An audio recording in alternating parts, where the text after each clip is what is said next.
It is a dark and windy night, and we will continue the Dark Frigate. Chapter 16. The Harbor of Refuge. It was up anchor and away, for they needs must flee ere the hunters find them. They stood along the coast with a light breeze in the early morning, when the sun was rising over the sea and tipping with gold the branches of the dark palms. But the Rose of Devon was a hawk with clipped wings. A company of 29 or 30 men in a staunch ship, with a goodly number of brass cannons, and with powder and balls in abundance, which provident merchants had bought to defend their venture against pirates, might have done very well on a merchant voyage or fishing. If there are not too many to share the adventure, a man can earn his wages by the one, or if he would go to the banks of Newfoundland or to Massachusetts Bay, his lay of a fishing voyage will doubtless bring him enough golden chunks to drink in strong ale, or drink the health of every fair maiden of Plymouth ere he must be off to fill his pockets anew. Though the times are ever so hard, he is a feckless sailor who cannot earn in such a company the price of drinking the 3 outs. But to work a ship and lay abroad a rich prize, with perhaps needs to show heels to a king's cruiser, or to fight her, is quite another game, and the Old One and Harry Malcolm, who had their full share of ill temper that prevailed throughout the ship, cursed their fortune, each in his own way, and wrangling together and quarrelled with the men. And indeed, among all the men of the Rose of Devon, there were only 2 or 3 who that morning remained unperturbed by their misadventure of the night. One was Jacob, who sat in the corner of that, and eyed all comers coldly, and as if from a distance. A second was Philip Marsham, who did not, like Jacob, appear to lose his warmer interest in the ship and her company, but whose interest had always been less as for himself alone. Meeting in groups of 3 or 5, the men ripped out oaths, and told of how one captain or another had once taken a ship or town with vast bloodshed and plunder, and thus they stormed about the deck at intervals until an hour after sunrise. And when Phil from the forecastle, and old Jacob from his corner under the quarter-deck, having observed them for some time putting their heads together and conversing in undertones, heard them crying out, "Yea, yea, go on, we are all with you," 4 of the men then started through the steerage room to the great cabin, and the rest gathered in a sullen half-circle just under the quarter-deck. Jacob raised his head and listened. His face was very thoughtful, and his small mouth was puckered tight. At the sounds that issued from the cabin, Phil himself drew nearer. "Well," cried the Old One, in a voice that seemed as full of wonder as with wrath. They heard him plainly. "What means ye by this?" "We hath lost a dozen men in our shallop by the foolish march, and from this rich town of which you have promised much, we have got only blows and balls for our labor." The speaker's voice was loud and harsh, and he larded his speech with much oath and obscure bywords, as are not fit for printing. "We are of a mind to change captains. You shall go forward, and Paul Craig shall come aft. Speak up, Paul. Tell your tale of no marching to wear out a man's feet." There came a string of oaths, and in the Old One's voice, and a wild stamping and crashing. Then out they burst, jostling one another in their haste, and after them the Old One with a clubbed musket. He subdued his fury, and when he faced the ring of sullen men, as if he had taken it with his hands and pushed it down, but they feared him none the less, and perhaps the more. A man looking at him must perceive that his mind was keen and subtle, which made his quietness, when he was angry, more terrible than a great show of wrath. "I have sailed before with mad, fickle crews," said he. Ye once, when a crew so mad that it would send a gentleman post unto the king with a petition of grievances because the king's ships had chased us from South Foreland to the Lizard. But never saw I a more mad crew than this, which is enough to give a man a grievous affliction and colic, and stone by the very access of his madness. As for madness, cried a man who stood at a safe distance behind the rest, I charge thee with a worse than madness. We have lost 2 fights and many men, and have got to show for it a kettle of fish. Some laughed, but more muttered angrily, Why, we have had our ill fortune, but what gentlemen of the sea have not? Come, make an end of this talk. Come out, you who spoke, and let us consider the matter. Nay, he will not come, though his speech he is a bold man.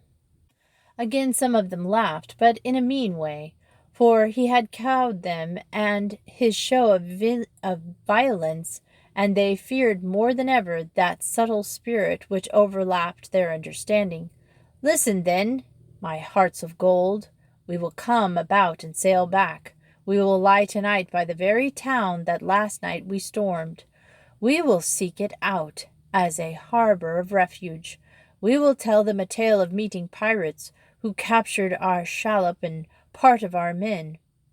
We will give them such a story that they will think we have met the very men they themselves last night beat off, and will welcome us with open arms to secure our distress.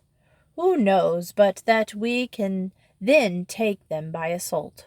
Or, if for the time they are too strong for us, we will mark well the approaches and the defenses, and some night we will again come back. The idea caught their fancy, and though a few cried nay and whispered that it was the sheerest madness yet, more cried yea and argued there was little risk, for if worse should come to worst, they could turn tail and run they had before. As they talked, they forgot their many woes and whispered about that none but the old one would ever think of such a scheme. Harry Malcolm and the old one went off by themselves and put their heads together and conversed secretly, and throughout the ship there was a great buzz of voices. Only Jacob, who sat in his corner and watched now one and now another, and Philip Marsham, who watched Jacob, kept silence amidst the hubbub. So they wore ship and returned among the palm-growing shores, came again at the end of the afternoon into sight of the flat mountain they had seen first by night. And though the wind fell away at times until the sail hung in listless folds, they gathered speed with the evening breeze and came at nightfall into a fine landlocked harbor with the town at its head, where there were lights and shining from the houses, and ships still laying at anchor. Upon their coming there was a great stir in the town. They saw lights moving and heard across the water voices calling, but though the men of Devon stood by their guns, ready to lift the ports at a word and run out their pieces, they laughed in their sleeves at their own audacity, whereby they hoped greatly to enrich their coffers. The one in the fort hailed them in Spanish, and while the old one made answer in the same tongue, those who understood it whispered to the rest that he was giving the man in the fort a sad tale of how the Rose of Devon had fallen in with a band of sailors of fortune who had killed part of her men, and would have killed them all had not the old one himself, by a bold and clever stroke, eluded them. The old one and the men in the fort flung questions and answers back and forth, and as they talked, the men at the guns relaxed and softly laughed. And Martin whispered to Philip Marsham, Yea, they are telling a band of roving Englishmen, who last night singed their very whiskers, and being clever men, and learning that them whom we ourselves have met fought were lawless English dogs, they perceive we needs have met the very rascals that made them so much trouble. Again Martin listened, then slapped his thigh. They are sending us boats, he exclaimed. Though they perceive we are English, it seemeth they bear an Englishman no ill will because he is English. Truly a fool shall be known by his folly. Most of the men were elated, but old Jacob watched and said naught. His black, bright eyes and his nose, which came out in a broad curve, made him look like an old wise rat. As the boats came over the dark water from the soft splash of oars, there was hurried talk in the quarter-deck. Then the old one came swiftly. "Good boatswain," said he, "these foolish fellows have bade us ashore to break bread with them and share a bottle of wine. Now I am a mind to go, and Harry Malcolm is of a mind to bear me company. We will take 12 men, and so arrange it that they shall not surprise us. Yea, I am too old a dog to be caught by tricks. It may be we can strike them again to-night, and a telling blow. It may be not, but do you and Jacob keep watch on board, with every man at his station in case of need." So the Rose of Devon let go her anchors and swung with the tide a cable's length from the unknown ship, which lay dark and silent and apparently deserted. The strange boats came up in the shadow of a poop, and the old one and Harry, with their men mustered about them, exchanged greetings with the oarsmen below, in rough English and in rougher Spanish, as each side strove to outdo the other in civility. The men, heavily armed, slid down into the boats, and the old one smiled as he watched them go, for he himself was well pleased with the escapade. Such hare-brained adventures were his bread of life. He followed the men, the cabin lantern in his hand, and after him came Harry Malcolm, as cool as a man could desire, and watched very sharply at that went on while the boats rowed softly away towards the land. Then Jacob came out of his corner and spoke to Phil. "I will watch first," said he. "The cook hath laid a fine supper on the cabin table. Go ye down and eat your fill, and then come up and keep the deck, and I will go down and eat in my turn." At something in the man's manner which puzzled him, Phil hesitated, but the thought was friendly, and he said, "I will not be long. Do not hurry." When Phil turned away, old Jacob cleared his throat. "Boatswain, yea, do not hurry." As Phil sat at the table in the great cabin, which was so dark that he could scarcely see the plate in front of him, although he ate with no less eagerness because of the darkness, the planks and the timbers and transom and benches were merged into the indiscriminate background of olive black, and there hung before him by chance a mirror on the forward bulkhead, in which the reflection of the yellow sky threw into sharp outline the gallery door at his back. Having no means at hand for striking a light, he was hungrily eating and paying little heed to his surroundings, when in the mirror before his eyes, against the yellow western sky, the silhouette of a head wearing a sweeping hat appeared over the gallery rail. There was not the faintest noise, and no slightest motion of the ship was perceptible in the brown stillness of the evening. The head, darkly silhouetted, appeared in the mirror as if it were a thing not of this earth, and immediately, for he was one who always kept his wits about him, Phil slipped silently out of the bench, and letting himself down flat on the deck, slid back into the darkest corner of all, which lay on the starboard of the gallery door. There, without a sound, he rose to his feet. The black silhouette reflected in the mirror grew larger until it nearly blocked the reflection of the door. Then a board in the gallery gently creaked, and Phil knew the man, whoever he was coming into the cabin. Presently, in the subdued light, he could dimly see the man himself, who stood by the table with his back towards Phil and glanced about the cabin from one side to the other, knowing only that he was a stranger and therefore had no right to enter the great cabin of the Rose of Devon. Phil had it in mind to jump and seize him from behind, For so far as he could appraise the man's figure, the two were a fair match in weight and height. But when Phil was gathering himself for the leap, he saw in the mirror the reflection of a second head, and then a third. Again the gallery creaked, for the newcomers, like the first, were on their way into the cabin. By the door they stood for a moment listening, and in the silence Phil heard a boat gently bumping against the side of the ship.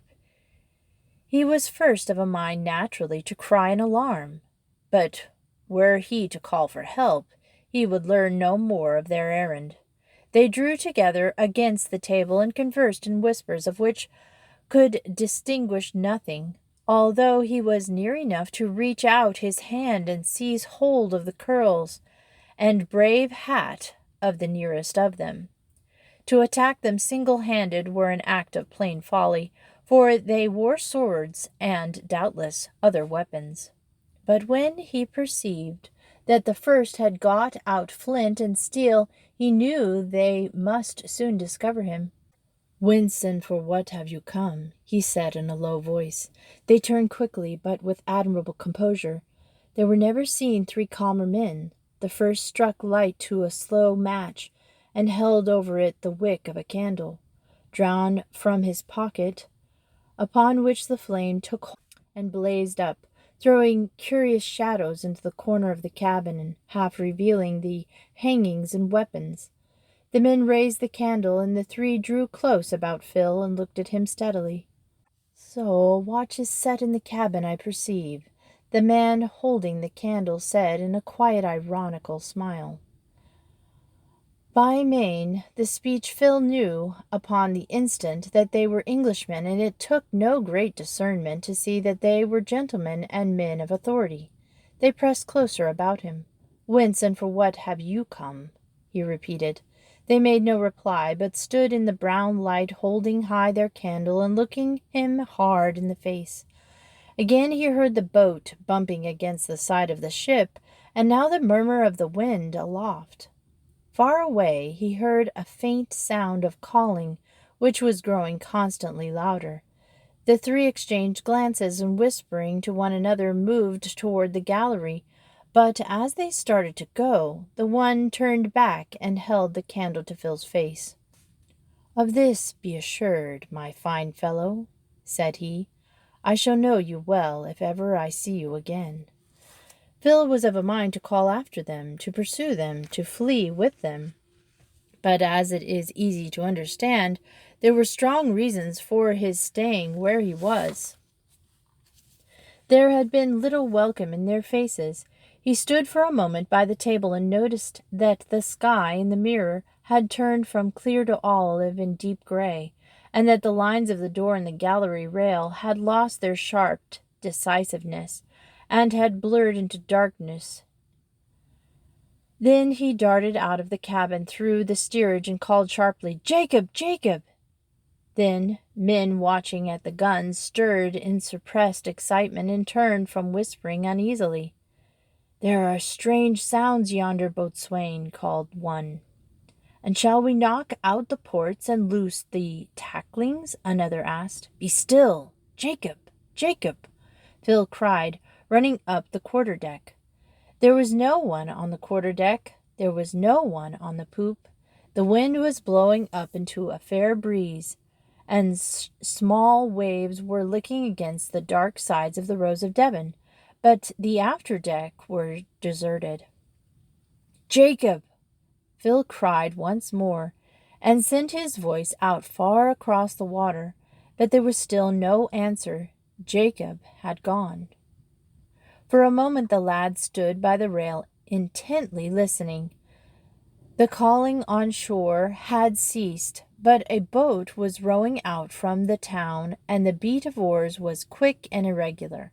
Further to swell his anxiety, there was a great bustle on board the unknown ship, which had been lying hitherto with no sign of human life.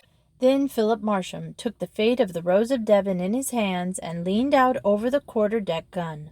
"Holloa there!" he cried, but not loudly. "Let the younkers lay quietly aloft, and lay ready on the yards, to let the sails fall at a word. Seeming encouraged and reassured by a summons to action, the younger men went swarming up the rigging, as quietly as one could wish, but even the low sound of their subdued voices drummed loud in the ears of the lad on the quarter-deck. Jacob had gone. The boatswain, for one, remembered old tales of rats leaving ships of ill fortune. Chapter 17. Will Canty. They saw a boat coming a long way off, with her men rowing furiously, but by that time there were all manner of sounds on the shore whence the boat had launched forth, shouts and yells in English and Spanish, with ever the booming of guns echoed across the harbor. Beacons flamed up and for a while danced fitfully, only to die away when those who tended the fires left them unwatched, with flaming brands joined in the cry. And in the wake of the furious rowing boat came others that strove with great thrush of oars to overhaul the fugitive. The activity and tumult were very small and faint under the bright stars in that harbor girdled with palms, though the rugged slopes of wild mountains rising like escarpments about the harbor, by day completely dwarfed it. Yet the stars made the mountains seem by night mere pygmy hills, and even the many sounds which a great echoing redoubled seemed smaller and fainter in the presence of the vast space that such a night suggests. Although the men in the foremost boat rowed out in time and clumsily, their fierce efforts kept them their lead, and they were still far in advance and their pursuers when they tossed up their oars and crouched panting on the thwarts in the shadow of the ship. "Ropes, you fools," the old one called. "Cast us ropes, ropes! Bind fast this bird we've caught and thrice him up. Now, my heart, swing him aloft. There he swings, and up he goes. Well done. I'll keep him, though I risk my neck in doing it. Make fast a rope at bow and stern. Good, every man for himself. Up thou, and thou. Up go we all. Come tally on the hoist and boat on board. And the men are aloft. Well done, Jacob. Haul up the anchor and let fall the courses." It was plain from their manner that those who came swarming up the sides had a story to tell. But there was little time then for storytelling. The pursuing boats left their oars and swung at a distance with the tide, since it was plain for all to see that they were too late to overhaul the fugitives. Although on the boat, the stranger ship, there were signs of sounds of warlike activity, she too refrained from aggression, and the old one, having no mind to traffic with them further, paced the deck with a rumbling of oaths, and drove the men alow and aloft to make sail and to be gone. It was haul, you swine, and heave, you drunken dogs, and slacken off the weather braces, leap for your lives, and haul there, haul. A touch of the rope's end, boatswain, to stir their spirits. And come, clear the main topsail, up aloft to the topsail yard, young men. A knife, ye dog, a knife. Slash the gaskets clear. A touch of the helm there, harder, harder. There she holds steady. Then Harry Malcolm called from the quarter-deck in his quiet, quick voice. "The swivel gun is loaded, Tom. I'll chance a shot upon the advantage." "Good, say I," quoted the old one, "and if the first shout prove ill, amend it with a second." They saw moving on the forecastle a light of a match, and after such brief space of time as a spark takes to go from brace to ring to touch-hole the gun, which was charged with small shot for sweeping the deck, if any enemy should board the ship, showered the distant boats with metal. They saw by the splashing that the charge had carried well, and that Malcolm's aim was true, and a yell and a volley of curses told them as well as did the splash, which was dimly seen by starlight, that the shot had scored a hit. While a sailor sponged the gun, Harry Malcolm gave a shog to the full ladle of the powder. Keeping his body clear of the muzzle, put the ladle home to the chamber, where he turned it till his thumb on the ladle staff was down, and gave it a shake to clear out the powder, and hauled it forth again.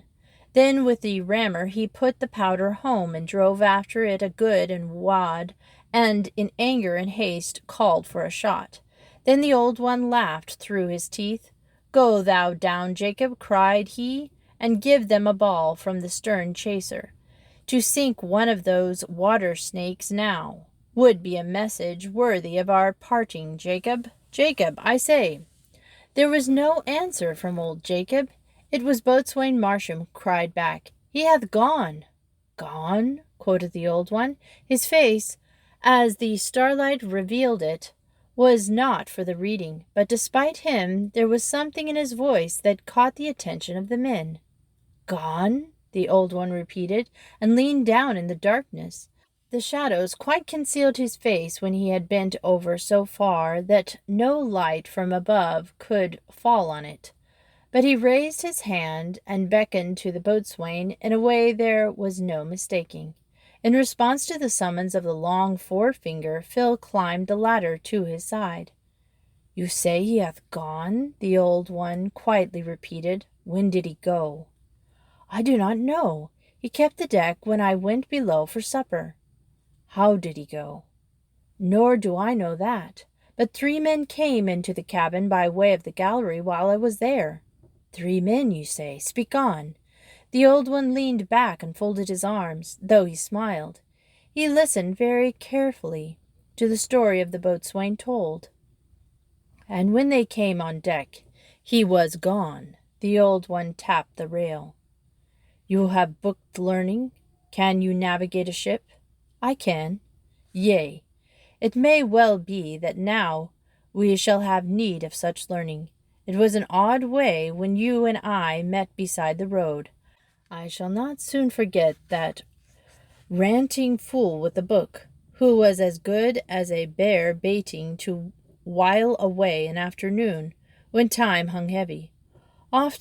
We left him fallen at the crest, the old days when he dwelt in Bidford. But Jacob saw no sport in it, nor could he abide the fellow."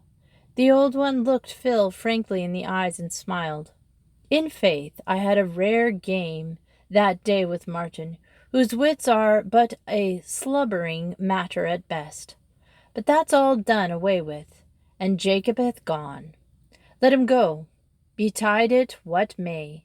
There is one score I shall settle before my hour comes. Go forward, boatswain, and bear a sharp watch at sea, and mind ye not come abaft the mainmast until I give ye leave." The old one spoke again when Phil was on the ladder. "Mind ye, boatswain, come not aft the mainmast until I give you leave. I bear you naught but love, but I will have you know that in what I have to do I will brook no interruption." Though Tom Jordan had spoken him kindly, the lad was not so blunt of wit that he failed to detect suspicion in the man's manner. He stopped by the forecastle, and looking back, saw that the old one was giving the helmsman orders, for the ship had cleared the harbor, to all appearance unpursued, and was again bearing up the coast. The old one then came down from the quarter-deck, and having spoken to several of the men in turn, called, "Come, Martin, come, Paul, bring the fellow in." And with that he went into the great cabin, where they heard him speaking to Harry Malcolm. As for Martin Barwick and Paul Craig, they went over to where the one had all this time been laying whom they had trussed up in ropes and hoisted on board. All the time he had been in the ship, he had neither moved nor spoken, nor did he speak now, as they picked him up, one at his head and one at his feet, and carried him into the cabin. The door shut, and for a long time there was silence. There were some to whom the matter was a mystery, and the boatswain was among them.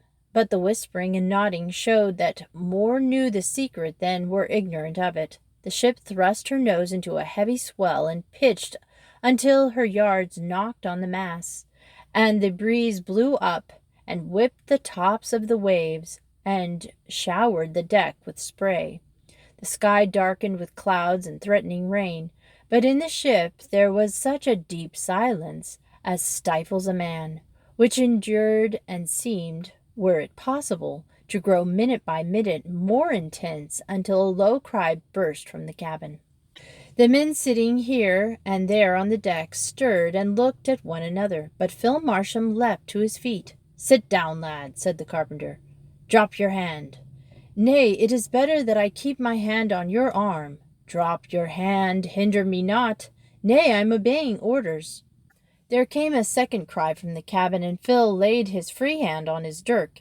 "Have a care, boatswain, lest thy folly cost thee dear.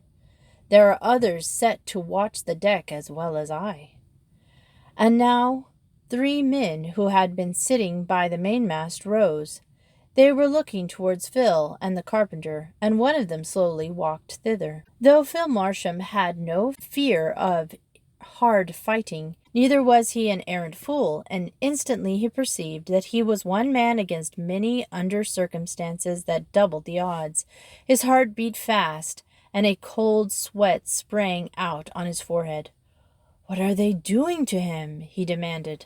"Nothing that he hath not richly earned," said the man who had come near the two.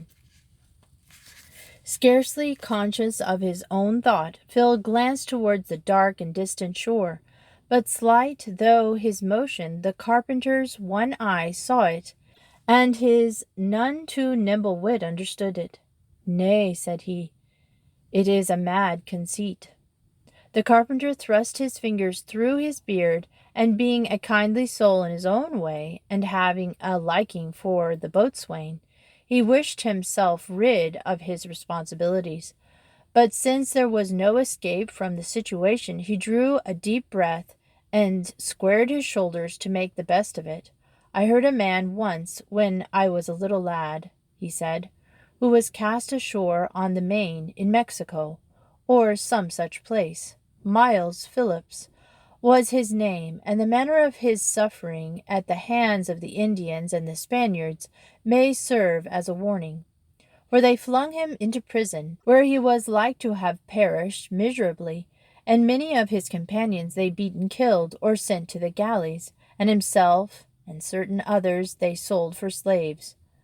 So grievous was his sufferings, he was nigh death when he heard news of Sir Francis Drake being in those seas, and ran away to join him. Yet again they caught this Miles Phillips, and clapped him into prison, with a great pair of bolts on his legs, and yet once more did he escape, for God willed it, and filed off his irons, and got him away, and so betook him back to England. After such further suffering from the Indians and the mosquitoes and the Spaniards and the dogs, as few men have lived to tell the tale of it.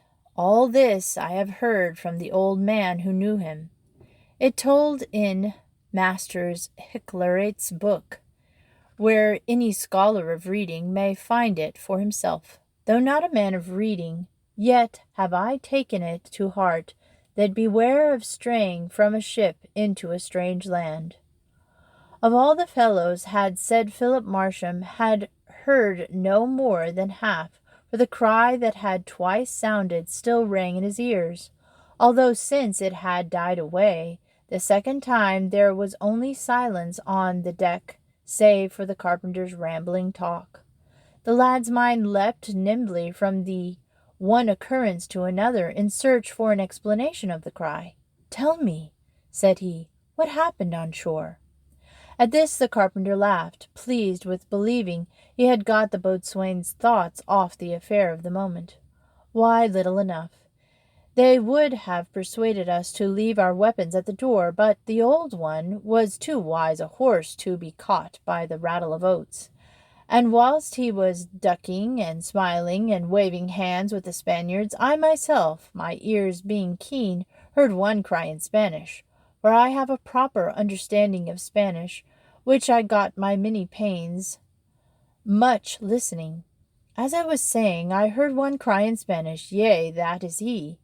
And said I to myself, now heaven keep us, where have I heard that voice?